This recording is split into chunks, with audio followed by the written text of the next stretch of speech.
Be ready. 5 seconds.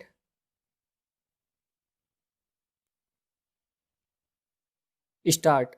I have no intention of giving a certificate about which my honorable friend Dr. Krishna Swami was talking some time ago, since anything like a certificate being given by any member of the business community is likely to be misunderstood.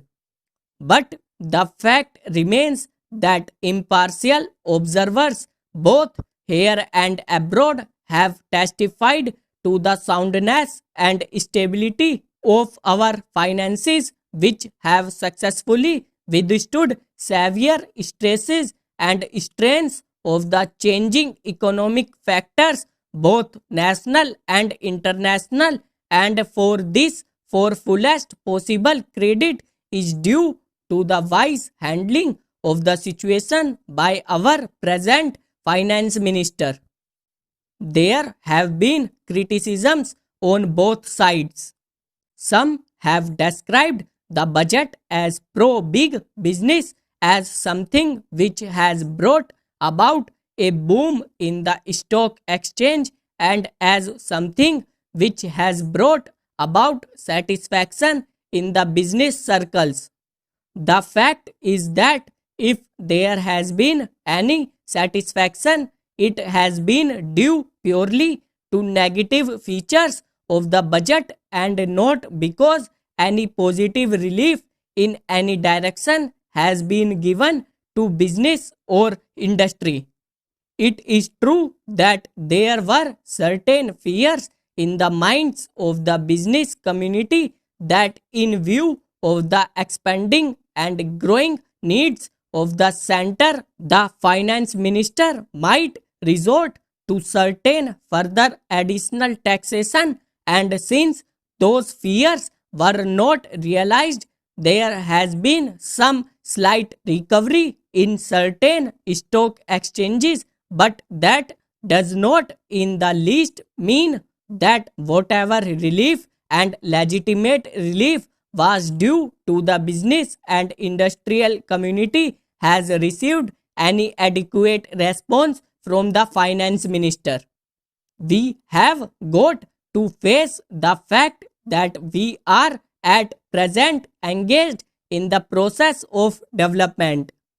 People who talk about UK and USA conveniently forget that these are the most highly industrialized countries in the world, and our taxation system, so long as we are engaged in expanding and building our economy, must be adjusted and linked with the requirements of the expanding economy, and should not be compared with the high taxation levels that may be prevalent in UK and USA. Friends have talked about unemployment, but whether the raising of the direct taxation levels will in any way mitigate unemployment is a question that should be considered. If the finance minister gives substantial relief in direct taxation, I think that might lead to an acceleration in the pace of development. So, it has to be considered whether it is relief in taxation which will lead to a reduction of unemployment, or whether it is raising of taxation to the utmost levels which will dry up the resources and channels of capital formation, and thereby not only retard all further development but might also throw the functioning of present industries out of gear. So, my submission is that when the Taxation Inquiry Committee has been appointed, it is only logical to expect that no substantial changes in the taxation structure will be made until the findings of that expert committee are known until we know the incidence of taxation in the various sectors of our economy. Now, coming to the question of deficit financing, I am afraid that my esteemed friend's attitude was somewhat different from the line of opinion in the business and industrial community. Note that we advocate deficit financing or bringing any artificial rise in prices, but the fact is that those who have criticized deficit financing have not suggested any other alternative or made any other constructive suggestion which will bring about necessary development plans. After all, the fact has got to be faced that whatever program we have set out in the national plan should go on unimpeded by any financial considerations. An assurance has been given by the finance minister that so far as financial resources are concerned, he will ensure that the 5-year plan will not in any way be retarded. In this connection, I can only say that deficit financing is one thing so far as the revenue budget is concerned, so far as normal expenses and expenditure are concerned.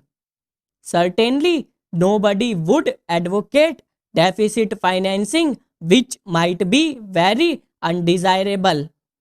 But when it is a question of doing something abnormal, of investing something in productive channels, then certainly some risk has got to be taken, and I think the finance minister has been fully cautious in taking whatever measures he has so far. We know the measures that the government took for contracting money supply about the end of 1950 and certain other measures adopted which brought about a slump. Also, from time to time, the finance minister did not hesitate to mop up the surplus, which, as the records would show, has been about rupees 300 crores during the past 4 or 5 years.